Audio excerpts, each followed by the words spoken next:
Share ko lang sa inyo yung mga iniiwasan ko pagkain. Again, iniiwasan ha. Kumbaga dati kinakain ko lang siya ng walang pag-aalala, pero ngayon iniiwasan ko na siya kasi nga may hyperthyroid.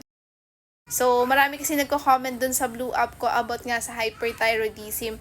Dun ko napatunayan na grabe, ang dami pala talagang na-diagnose na hyperthyroidism. Talagang parang sobrang dami na. And yung hypo parang ilan lang, pero yung hyper talaga grabe. Ang dami pala talaga na-diagnose na hyperthyroidism. So again mga mare ko, ano nga ba yung mga iniiwasan ko? So eto mga mare ko, disclaimer lang, iniiwasan ko siya. Pero minsan pag wala nga talaga ako makain, lalo na kapag kapag nasa hospital ako, nakakain ko pa rin sila. Kasi nga, hindi ako makapag-prepared.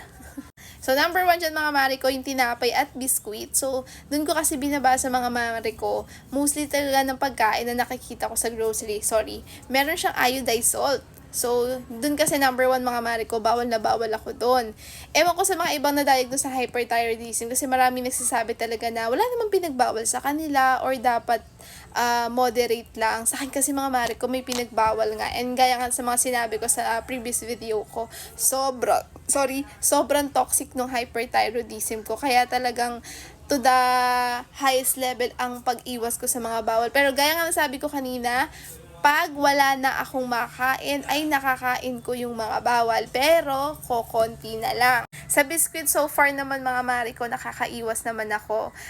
From biscuit, tamang ano na lang ako, pipino, tamang apple, tamang banana. Yan na yung mga kinakain ko na pang snacks ko. Before kasi ang snacks namin is yung biscuit.